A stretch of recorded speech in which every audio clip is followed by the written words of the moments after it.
أعوذ بالله من الشيطان الرجيم بسم الله الرحمن الرحيم الحمد لله رب العالمين. In the name of Allah, the Beneficent, the Merciful, all praise is due to Allah, the Lord of all the worlds. We want to welcome our friends in South Africa, the United States, and around the world to this week's edition of A Conversation with El-Hajj Mauri Saalakhan. I am pleased to be your host, coming to you once again through the Salah Media platform out of Johannesburg, South Africa. Salah Media is an online portal for humanitarian journalism. We don't just report the news, we advise you on what you can do about it. We have another very special broadcast scheduled for our listeners and viewers today. Our topic for discussion this afternoon, this evening in South Africa, is the challenges facing Muslim imams in America. Now, for those who may be unfamiliar with this terminology, an imam is a Muslim religious cleric, like a Christian minister or priest or a Jewish rabbi. The guests for this conversation are Imam Chad Earl, Imam Qasim ibn Ali Khan, and Imam Yusuf Rios. All three of these brothers have extensive resumes, but we're going to keep the introduction brief because we have three very accomplished brothers and only an hour for dialogue. In fact, at this point, less than an hour. Imam Chad Earl, a graduate of Al-Azhar University in Cairo, Egypt, is the Director of Religious and Youth Affairs at the Islamic Center of Maryland in Gaithersburg. Imam Qasim ibn Ali Khan is resident imam and director at Masjid at-Tawheed in Houston, Texas. He is also the founder of At-Tawheed Educational Center. Imam Yusuf Rios, no stranger to our Salah Media audience, is also a religious scholar, a chaplain, and 1/3 of the three Puerto Rican imams Dawah and Relief Ensemble. With that bit of introduction out of the way, let me welcome our brothers to the program. Assalamu alaikum, Ikwan. Alaikum salam. Welcome, assalam. You got that echo again, my brother. Is Imam Yusuf with us? Yes. Yes. Now, brothers, among the challenges confronting our community as a whole are such socio-cultural, political challenges as the following. Faith-related challenges in the secular West, which also affects Muslims, especially young Muslims. Family, cohesion, and dissolution-related challenges. Foundational education challenges for our young. Control-related challenges in our religious and fraternal organizations, especially in some of our masajid and centers. Class, tribal, ideological, and sectarian challenges. Black Lives Matter related challenges. LGBTQ related challenges. COVID pandemic and pandemic related conspiracy challenges. Electoral politics related challenges. Do we engage or do we not engage? And if we do engage, how should we engage? And interfaith challenges, especially as it pertains to the issue of Zionism. With that as an introduction, let us begin our conversation with question number one. What, in your opinion, is the single most important challenge for Muslim imams in America, and why? Each of you has up to 3 minutes for your opening response, and I'd like to begin in alphabetical order with Imam Chad. Your thoughts, my brother, on this question. Jazakumullah khair. Assalamu alaikum wa rahmatullah. Bismillahir Rahmanir Rahim. Alhamdulillahi Rabbil Alameen. Wa sallallahu ala Sayyidina wa Uswatina wa Habibina Muhammad wa ala alihi wa sahbihi ajma'in. Alhamdulillah, it's really wonderful to be here. Assalamu alaikum to all the brothers and sisters in South Africa and around the world who might be listening. May Allah bless you all and your families and keep you all safe and sound. Ameen. Alhamdulillah, I've been thinking about this question for quite a bit last few days. And I'm really actually excited to hear Imam Qasim and Imam Yusuf's answer. They're both my seniors in both in age and knowledge and experience. So I'm actually excited to hear their perspective on the issue. I'm quite new to this profession, if you will, to the working in the Muslim community here in America.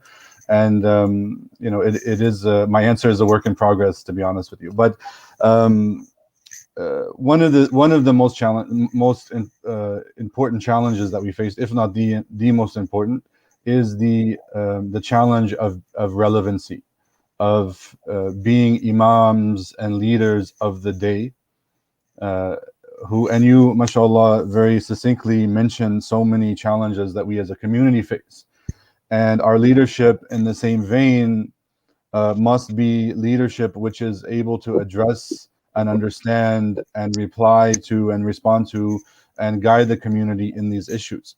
And to be honest with you, and the Imams can, they can give their own answers, but I find myself deficient in many ways. The training that we received is not always necessarily the training which is going to give us the answers to these problems. We learn a lot of fiqh, we learn a lot of usul, we learn a lot of this and that, but we don't not necessarily always know how to deal with these challenges, and we're not taught in an academic sense how to deal with these things. So the issue of being relevant, of making sure we have the understanding and the knowledge about these issues to give appropriate answers, as the scholars say that things are understood by their definitions. That when we want to understand something, we start to define it, and if our definition is deficient, our answers to those challenges are also going to be deficient. So, our ability to be relevant, to understand the context and the world that we live in, and then also to have the charisma and the wisdom to guide the community along that path. Right? For example, you mentioned politics, and we have a lot of people in our community who are not really political, and they don't want to hear politics in the masjid. They don't want to hear politics in the community, but sometimes that's what's needed. That's what's needed in the day and the hour. Our community cannot put our heads in the sand and ignore what's going on around us. So sometimes that's needed. So how do you bring those people along? How do you engage them and uplift them and get them into the conversation when they're quite resistant to it? So those are some of the most important challenges. And I don't personally know if I have all the answers to how we do that, but as I said, I'm anxious to hear the other Imams and get their thoughts on the subject, inshallah. Alhamdulillah. Thank you, my brother. Imam Qasim, what say you, my brother? Assalamu alaikum Muhammad Rasulullah Mustafa Amin wa Ali wa sahbihi ajma'in. Yes, alhamdulillah, that's a very, very profound question. And I think about that challenge. The most important challenge is for Imams, those in positions of leadership, to ask Allah for the courage to not compromise the religion, because Islam is what was made perfect. And sometimes we don't know the difference as leaders and even as subjects. We don't know the difference between cooperating and compromising, or to try to work along with somebody. And this comes up with a lot of what is quote unquote, for lack of a better term, interfaith dialogue. That term is very usefully used, but the important challenge is for imams and leaders of communities to have the courage to speak up and speak out based on what Allah and His Messenger says, and not be worried so much about trying to be politically correct or what may be acceptable to the people, because our validation should be sought only from Allah. We should only seek to be validated by Allah, to only seek the approval of Allah and His Messenger. And that takes commitment, that takes courage, and that takes the willingness to avoid compromise.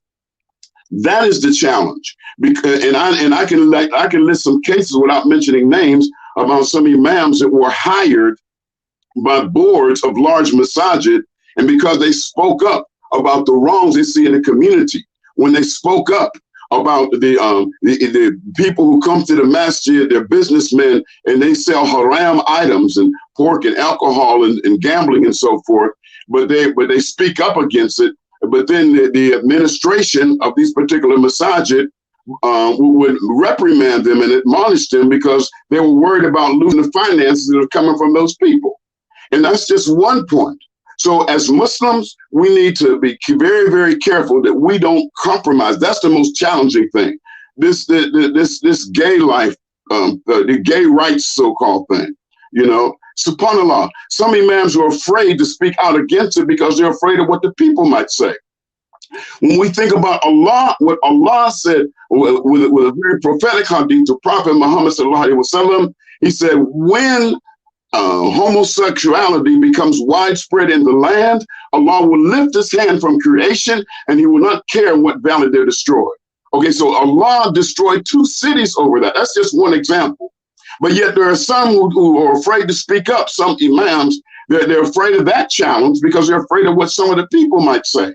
You know, like politicians are afraid of losing votes. So they won't stand up against a moral issue. So in these couple of 3 minutes that you allotted for this, I would like to conclude by saying that the most difficult challenge, the most challenging challenge, for lack of a better phrase or term, is to have the commitment, to seek the courage to speak up without compromising this beautiful and perfect religion. Imam Yusuf, your thoughts, Aki? Well, the other 2 imams made my job a little easy because they took up these points. Bismillah, alhamdulillah, wa salatu wa salam ala rasulillah. You know, I appreciate the effort that was put into this. You know, there's a lot to be said. I think that and not speaking for Imam Qasim, but having some sort of relationship with Imam Qasim, I think that Imam Qasim represents a type of imam that doesn't really exist, which is an independent imam. So my take on this is that one of the single most important challenges that imams face is one of legitimacy. Legitimacy, the ability to define the role of the imam, and to have the space to be the imam, and to have the support, the emotional and economic support. And so if you have that, then you can continue your work, and you can work to see how to be relevant to the people. And you can also have that spiritual courage. But if your position is being defined by a board that has other interests, or if you're so caught up in your livelihood, it's going to be difficult to be an imam in the real sense. So I think the crisis is that the role of imam has definitely been redefined from what we understood it as it was defined within the indigenous community. But the new role that the imams have taken on, the new definition for what an imam is, really binds the imam just to be a symbolic figure, not even a leader.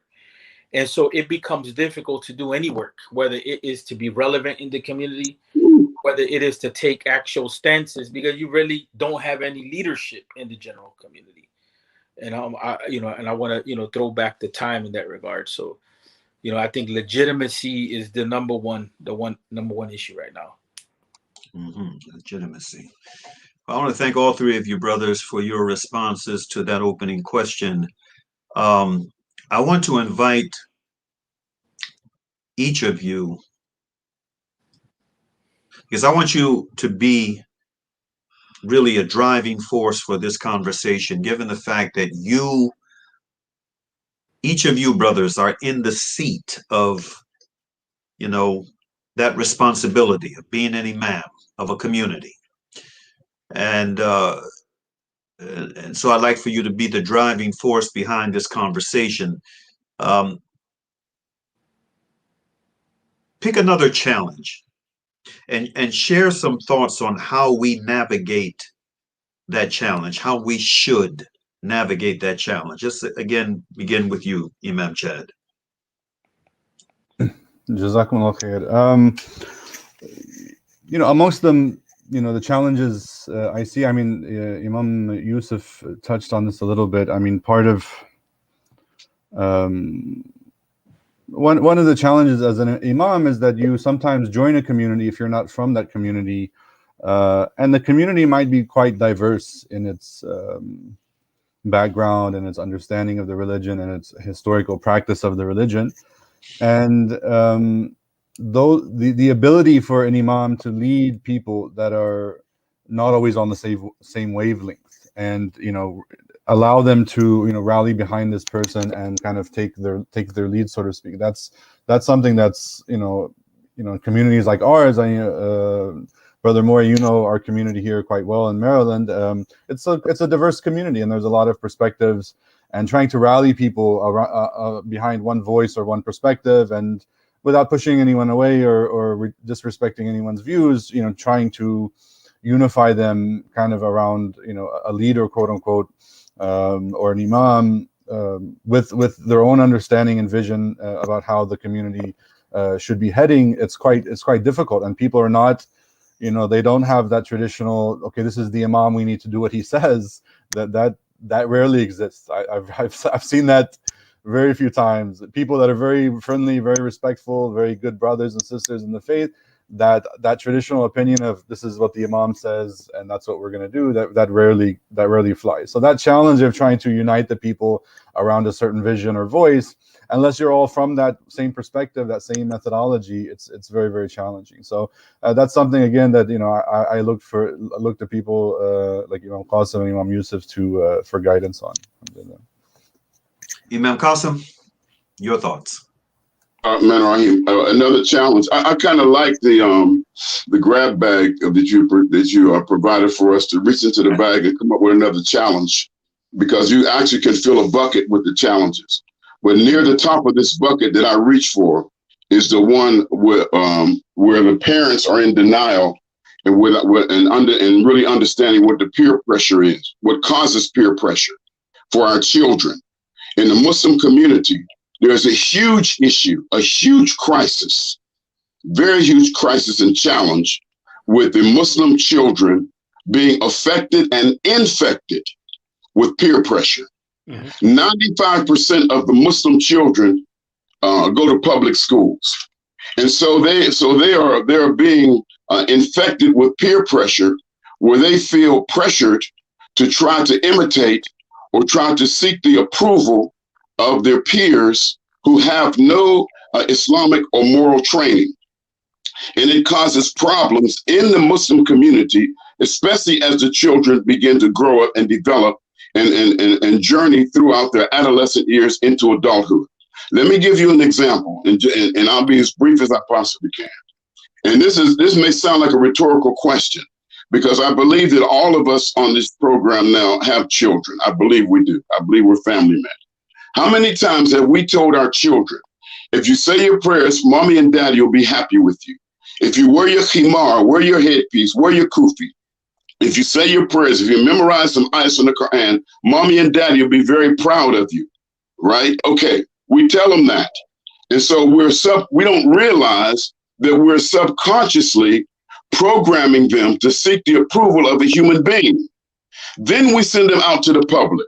We send them to a public school. We send them to the marketplace. We send them to sports events and so forth, where we may not be with them, but we've already programmed their mind to seek the approval of human being. But then the human beings that they'll seek the approval of is not someone who has their best interests at heart.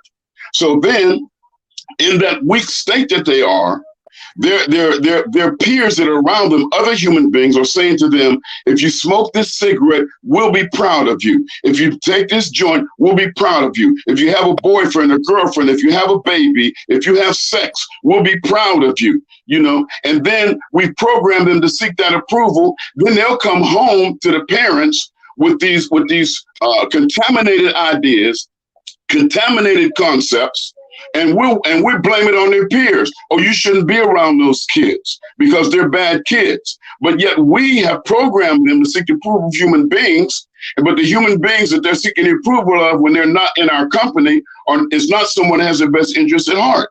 And so my advice to the brothers and sisters of parents is to simply change our language. And I can conclude my response with this. Change our language. We should teach our children.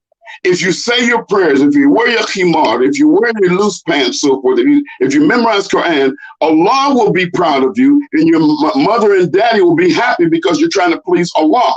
Then when we send them out to the public, then when we send them to the public school, to send them out in the public marketplace, then when their friends try to say, if you do such and such, that it's not good, we'll be proud. You say, yeah, but Allah won't be proud of me. You're trying to make Shaitan proud of me. So we need to change our language so that our children are not infected with the wrong type of peer pressure, because the weak parents in denial are the ones that's causing the peer pressure, and not their friends of their age group who they go with in the neighborhoods. That's a serious challenge that most of the parents are in denial about, because they're looking for somebody else to blame other than themselves. Imam Yusuf, your thoughts, Aki? Another challenge. I think another. I want to kind of keep close to where I was at. With the issue of legitimacy, and I think that because these issues that are being brought up by the other two imams have a lot to do with action, have a lot to do with being able to act. So I think decolonizing the role of the imam. Because the Muslims have the general Muslim community, you have part of the Muslim community that really looks down on the role of the imam and has limited the role of the imam to just be symbolic. And so we have to, the challenge is re-identifying what the role of the imam is, so that the imam can have that impact, in building community, or in the issue of affecting change, as much as possible amongst families and amongst youth, but without, decolonizing that role and giving the imam role new meaning in the general Muslim community, because all segments of the Muslim community are not operating off of this limited imam concept. It becomes difficult to make any moves, because if you go right or left, if you try to get involved with the youth, or you say, I've had that even as an Islamic studies teacher, where I mentioned certain points, and then all of a sudden the other teacher, who's not even a trained imam or has no real relation to scholarship, will come and try to correct me. Well, the parents are going to say this, and they're going to come back to the board, and this, that. So we have, decolonizing the role of the imam allows it to have leadership, so that leadership can effect change. Like Imam Chad was saying, really we have a community which is just like, oh, it's nice, but who are you? Because deep down inside, if you look at certain segments of the community, they don't believe that the imam has any real value, even any real intellect, because he's not a doctor or a lawyer, engineer, or computer scientist in that regard. So I think decolonizing the role to try to bring about change. And the reason being is because the way that the Muslim community has shaped the role of the imam it has made it irrelevant. And really, technically, by doing that, you have made Islam irrelevant, right? And so I think that, that is the second challenge on a more practical level. I like that term, Imam Yusuf, decolonizing the role of the imam. On that note, I want to come back to you, Imam Qasim, on a issue that generated quite a bit of controversy throughout the country, but a good part of it was in Houston, the Houston, Texas area, because of a statement that ended up coming out from an interfaith body that you were a part of. Everyone is aware of the tremendous catastrophe that has been visited once again in a very intensive way on occupied Palestine. And this is something that resonates in the hearts of so many of us, both within the fold of Islam and outside the fold of Islam. there's a tremendous resonance of this apartheid state of ethnic cleansing and genocide taking place. In fact, just a day ago, after this new coalition has come into power, another aerial attack was made on Gaza. Subhanallah. There's been tremendous tension and controversy throughout the country, throughout the U.S. and in other parts of the world, vis-a-vis positions taken by Muslim leaders, whether they be political leaders, thought leaders, community leaders, etc., religious leaders. And again, a tremendous amount of attention was brought to the statement that came out of Houston. As someone who was a part of that controversy, what do you have to say to those who did not have a frontal view on the drafting of that statement and the controversies on the ground that emanated from it? What do you have to say about that, Imam? First of all, may Allah reward you for bringing that very important topic up in this forum, because it's very, very important that when I was first approached by those who originated that forum or that platform, my understanding at the onset and throughout, because I was only in on one actual meeting, my understanding was that they merely wanted to open the dialogue to try to correct the problem, to open the dialogue with people of different faiths, to open dialogue and try to communicate to see what could be done to eliminate this problem that's been going on for generations. And I always have affirmed that dialogue, the open dialogue, is the very best. Excuse me, I have to decline a call that was trying to interrupt this. The open dialogue is the only way, the communication is the only way to deal with a problem, deal with a situation, to deal with opposing opinions. And so when I was asked to sign on to it, after they've had several other meetings, I only signed on to it based on my initial impression of what the purpose was. And I felt comfortable because I thought that the purpose was only to open dialogue to try to solve the problem. It was a very serious issue. I'm very passionate and very emotional about the suffering and the exploitation and the oppression that is being imposed upon not only in the Gaza and Palestine, but many other countries where people are being oppressed, where it doesn't even make it to the news, in the Congo and Uganda and so forth. I'm very passionate, emotional about that. But however, if I was to discover, and I'm going to reach out to that organization after this call, if I was to discover they had any other motive or intention other than just trying to open communication to solve it, then I would step away from it. Because there's no way in the world that I would deliberately compromise this thing and try to compromise the care and the help and the assistance and the correction that is needed to eliminate the injustices being imposed upon the people of the world, not only in Palestine and in China and in Uganda and so forth, but other places. With over 100 countries where this is being done, but on certain countries make it into the news. But that was my impression up until I just recently heard some other opposing opinions about it, where it was only supposed to be a platform to open a dialogue to correct the situation. If there's anything else that's intended by this group, then I will publicly stand on top of the world and deny any association with it. I need to get clarity myself, and I hope that my points were clear. And thank you, Brother Mauri, for bringing that up. Alhamdulillah. Thank you, my brother, for your response. Imam Chad and Imam Yusuf, this issue of the penetration, the normalization of relations with groups that are hardcore Zionists in the United States through interfaith dialogue. I've been a witness to this for many years. I I felt in a very diplomatic way, in a very, sensitive to the feelings of everyone involved, the people that are well-meaning involved, especially the Muslims. I've tried to speak to this issue on a number of occasions over the years, sometimes in masajid and centers. The vast majority of masajid and centers in America, they have these interfaith dialogues, these interfaith communications, these programs that take place from time to time.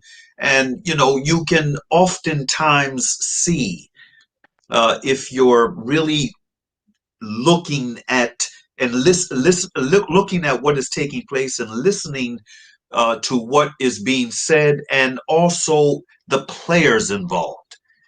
I mean, some of these individuals, they come from organizations that and sometimes synagogues, large and small, that are very pro-Israel. They don't try to hide it. But we have these dialogues whose aim is normalization. Oftentimes through these dialogues, opportunities can open up for Muslim representatives of certain communities to be able to go overseas, over to the Middle East, and to be able to go places that the native Palestinians are not able to go. The natives of the land are not able to go. And then they come back and they, talk about how wonderful the trip was. And again, it's all part of a normalization of relations with Zionist campaign. And it's been something that has turned my stomach when I've gone to the, couple of the major conventions when they've had speakers, from the Jewish community that come from some of these organizations that are very pro-Zionist and make no pretense of it. And you can see the Jewish rabbis of Neturei Karta, the anti-Zionist Jewish rabbis, Hasidic Jews of Neturei Karta, kind of, on the sidelines. It has irked me to the max. What are your thoughts on this new opportunity as I see it, where we are now? This is a new opportunity in the wake of Black Lives Matter, in the wake of all of the social, the consciousness around justice-related issues, whether it's racial justice, a political justice, various other forms of injustice and justice. What do you think about this prescient moment that we're in right now, as it pertains to the issue of Zionism and how it has been able to penetrate Muslim discourse in very counterproductive ways? Again, coming back to that terminology that our brother Imam Yusuf used, this is an opportunity for the decolonization of our communities. What say you on this issue, Imam Chad? First you, and then we'll hear from Imam Yusuf. Well, it's as you said, it is an opportunity that we're in, and a time that we're in to rethink not only our tactics but our objectives. The immigrant Muslim communities, a lot of them, as they were being established, they were looking for a friend. Yeah, they were looking for, they felt like the little guy, the new kid at school, and in a group of bullies, and they're looking for someone to have to be a friend, even if they're not a perfect friend. And that's understandable to a degree, but not to the extent that we lose our morals and our understanding of what truth is and where we should stand on these issues, nor be silent about these issues. But you're right. We're in a time it's a time for us to really step back and rethink some of these activities. And I'm not personally one for closing doors when there's some benefit in keeping doors open, but if it requires us to be silent about the cause of the Palestinians. And I mentioned this, you might have been there, Brother Mauri, a few weeks ago. I personally believe that the Palestinian cause is the cause of this ummah. That if we can liberate Palestine, if we can do justice to our brothers and sisters in Palestine, we could, with Allah's permission, do justice to any cause of oppression around the world. Like, this is the heart of this nation is with this cause and this people. So if we let go of that and that reality and the importance of that mission for the sake of photo ops or the sake of quote unquote building bridges, I think we've lost the plot. To be fair, So I mean, Imam Yusuf, I'm always benefiting from his reflection. So I'm happy to pass that over to him, inshallah.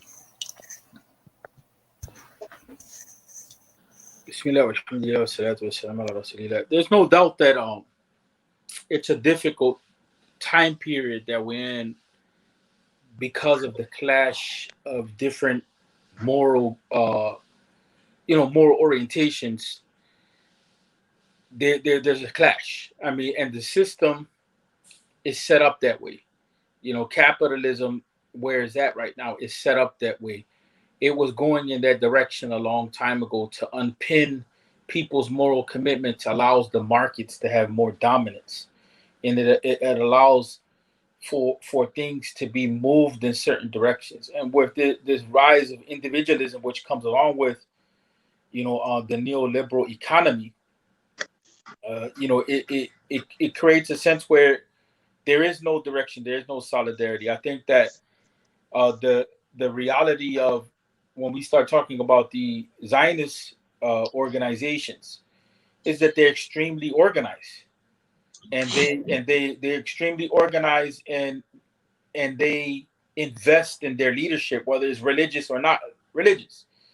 There's a vacuum in the Muslim community in real leadership. The professional community has opted for certain models of leadership in the Muslim community which are not bringing us tangible results. It's like, so Interfaith Dialogue is a part-time event where I'm going, and some brothers have even told me I'm not even qualified, and I'm there, and I'm dealing with a rabbi and a priest and this and that, and I'm not qualified. And so we haven't invested in the leadership which can handle our affairs politically and can handle our affairs intellectually to be able to understand how to navigate. And that comes because the professional community has secularized the way that we operate as a community, and it has tied the role of imams, so imams can't develop themselves to be real leaders. Imams are restricted. So imams come in, and as soon as you learn your fundamentals of the deen in a so-called institution that legitimizes you, you're delegitimated by the Muslim community. So you don't get time to get that experience. This experience is very much different than what was happening in the African American community. And that's why in the African American community, you had imams like a Ward of Dean or whoever, they began to emerge. And even in Ward of Dean's community, they tried to tie his hand at some point. But it's more so within the immigrant communities that the imams are tied. So there is a vacuum leadership. And we have to realize, when a segment of the population is taking control of the community and they're not citizens, they're on a visa, or they don't know what their political position is, they are going to take political positions to navigate that political reality. We're not in that situation, right? We're not in that type of situation politically with the system. So we're not worried about our visa status. We're not worried about, placating to certain interests in that way. But that type of persona that doesn't have that type of political commitment is marginalized. You see what I'm saying? So that's a big problem, that integration is what's driving the politics of the Muslim American community. It's not the interests of the Muslim community as a whole in this country or even the Ummah. It is integration into white society and integration to maintain economic and political status, which means your papers. So that's the leadership that we have. You know what I'm saying? And so that leadership hasn't amounted to anything in terms of guiding the community politically or even going back to other things, educating the Muslim community so that they can navigate in this society. You see what I'm saying? Yes. It has tied our hands. And so now what we have seen, and I'm closing with this, if you remember, and I'm going to name names, if you remember, there was an outburst and controversy with the position that Sheikh Hamza Yusuf had taken, along with Sheikh Abdullah bin Bayah, who I respect highly, when it came to the UAE and normalizing relations with the Zionists. Mm-hmm. If you paid attention, we're in a new phase. We're in a phase now where the UAE is taking over how the da'wah in the US manifests itself. Dubai now is what is impacting the da'wah in the US. And so they had laid down the direction that the community was going to go in. And they had marginalized activism. They didn't want activism. They want a different type of discourse to come in as to how Islam should be played out in this society. So what took place with the UAE is exactly what has taken place with our organizations in recent times.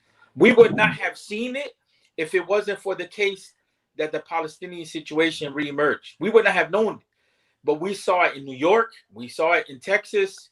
Mm-hmm. We saw it in a number of places that, you know, that type of normalization was taking place. But it wasn't only with the Zionists in the case of the Palestinians. It was also with the issue of the Modi government and how the Modi government had normalized relationships with the Zionists, and how there's a certain segment of the community in Texas which had aligned itself with the Modi government, which is the complete opposite of what you're seeing in the Chicagoland area. So politically, that is going on because we have a vacuum. You can't have a part-time, you can't have a president of masjid whose job is to be in a factory, even if it's a Fortune 500 company, so to speak. You know what I'm saying? Come and try to lead the community and navigate things, which needs independent thought and effort. So we have part-timers that are not fully committed, that don't have even Islamic knowledge to be able to navigate this, really directing our communities. And then we have organizations, and I'm sorry to be a little long-winded, but I wanted to complete this thought. We have organizations which have created a concept of Islamophobia that keeps fundraising coming in, but has no real impact politically. See what I'm saying? And then you just have you have lobby groups which have openly opted to be part of Zionist groups. You know what I'm saying? So we're in a quagmire because we don't have the leadership. And I think the more that we identify that the leadership is not there and the qualifications are not there, and that we need to redefine these positions, the more that we do that, it's going to force some sort of change. Right? Okay. Alhamdulillah. Thank you for that response, my brother. Something, I knew that this the time was going to fly by. We are nearing the end of this broadcast. We're in the final minutes. What I wanted to do, the final question I want to put to you all, and I want to show a little piece of video before you deliver your final response, your closing responses, inshallah. I want to just make very brief reference to the fact that this pandemic, as painful as it has been for so many people around the world, this global pandemic, of which America was at one time viewed as the epicenter, is an opportunity for a reset. It is an opportunity for a reset. There's a tremendous amount of pain and a tremendous amount of need in this moment, material as well as spiritual. And on that note, what I want to do is I want to show a little piece of a video of what, alhamdulillah, Imam Qasim's community has been engaged in Houston, Texas. I mean, it's a demonstration of another dimension of Islam, a very beautiful, a very relevant dimension of Islam. I want to show that, and then after that very short piece of video ends, I'd like for each one of you, beginning with you, Imam Chad, and then Imam Qasim, and then you Imam Yusuf, to give some closing thoughts on the opportunity for reset that we are experiencing in the wake of this pandemic. With that said, let's show the video, Brother Sadiq. Bismillahirrahmanirrahim. This is your brother Qasim. This is an unusual update. I want to show you just how we multitask here. Okay, you see there we're at the clinic. We were taking temperatures and we're also being approved for COVID testing. That's one of our security vehicles. This is our hot food vehicle, and this is our one of our security vehicles here too, the community response, where we let the community see that we're patrolling the whole area. Another food truck. This is we bring visitors to the masjid in our van. This is our pickup truck for small household items, and also at the same time we're renovating the outside of the masjid. Alhamdulillah. Those are the small domes for the 6 minarets that's going to be over the masjid, inshallah. Okay, as you can see, the covered walkway is almost complete. Now you see our furniture truck there, but we don't have furniture on it this time because we got so much food shipped into the masjid for us to package and deliver that we had to use the furniture truck.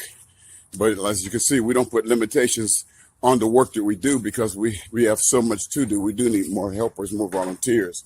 And here's the inside of the truck.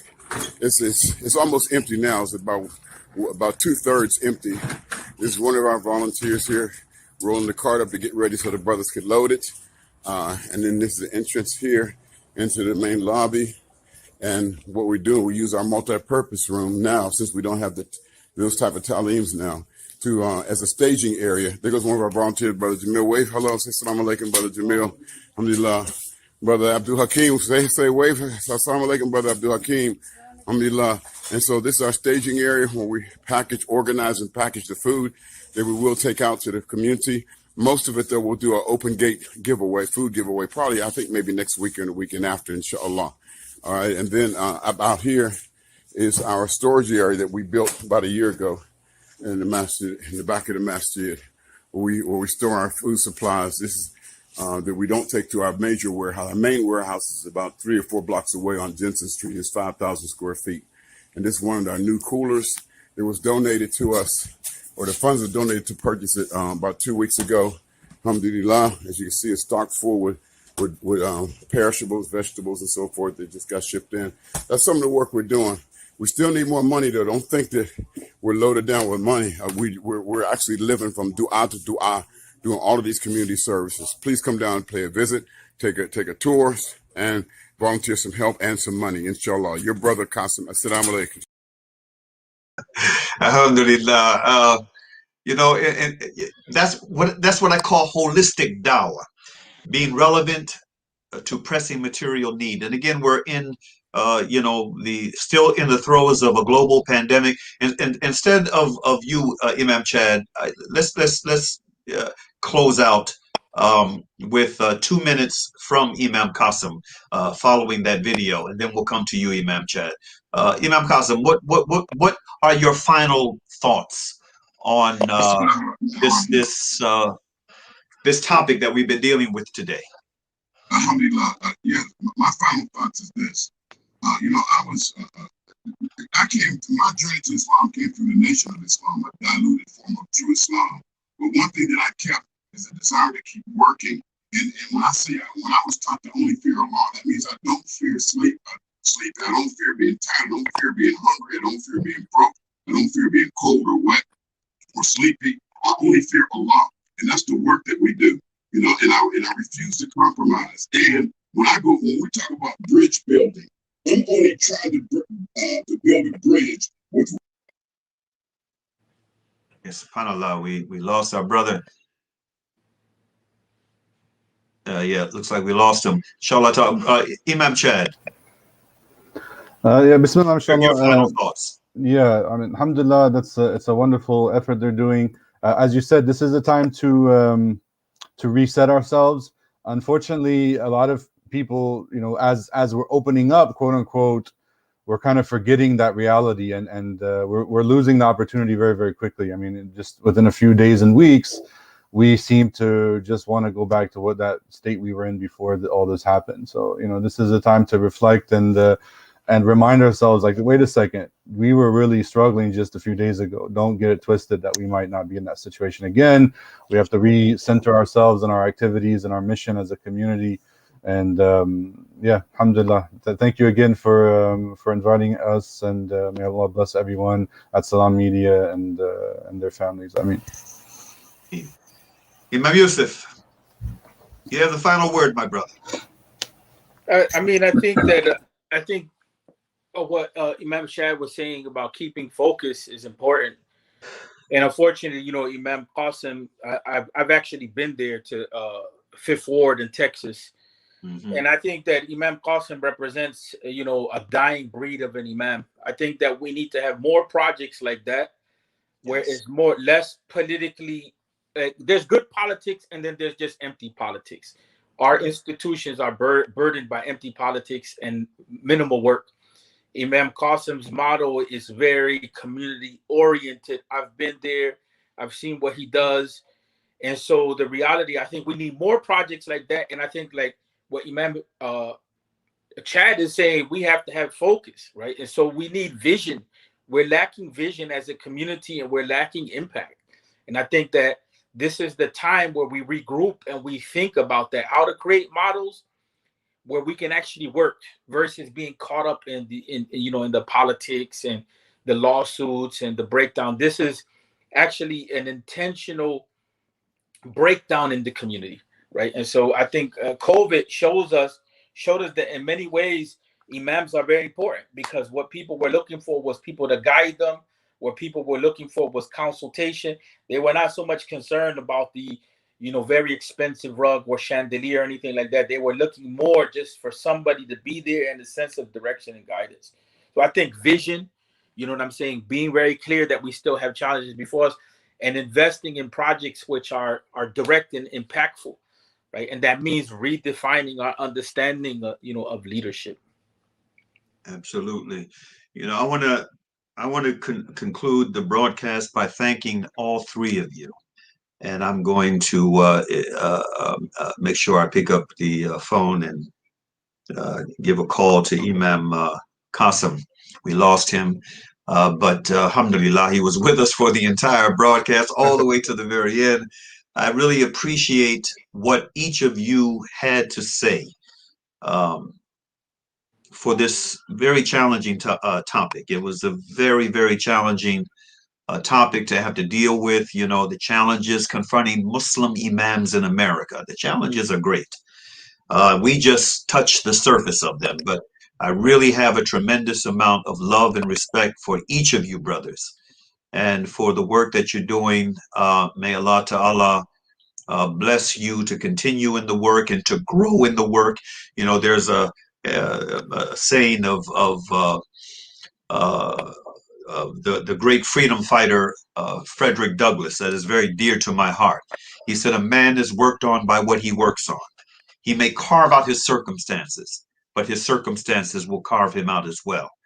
I know that each of you has grown tremendously by shouldering the responsibility of being an imam, especially in this environment, under these socio-political conditions. And all I can say is, may Allah Ta'ala fortify you, and may Allah Ta'ala guide you, may Allah protect you, and may Allah bless you to continue to be a positive impact for those who you're able to access in whatever form you're able to access them and influence them. So with that, I thank you, brothers, for being with us today. I know that everyone who watched this live and those who will see it later as it's being shared will benefit. Peace be unto you, my brothers. Assalamu alaikum. Alhamdulillah. I want to end as I normally do with the prayerful verse from the Quran, from Surah Al-Asr. Bismillahir Rahmanir Rahim. Wal Asr. Innal insana lafi khusr. إِلَّا الَّذِينَ آمَنُوا وَعَمَلُوا الصَّالِحَاتِ وَتَوَاصَوْا بِالْحَقِّ وَتَوَاصَوْا بِالصَّبْرِ. Which means, in the name of Allah, the Beneficent, the Merciful, by the token of time through the ages, verily humanity is in loss, except those who believe and do good, and exhort one another to truth, and exhort one another to patiently persevere. May Allah subhanahu wa ta'ala bless the rest of the day for those of you who are along with me in the Western Hemisphere, and to our brothers and sisters in South Africa and other parts of that part of the globe who see this. May Allah ta'ala bless you with a peaceful night's rest and a happy morning's rise. Peace be unto you. Assalamu alaikum.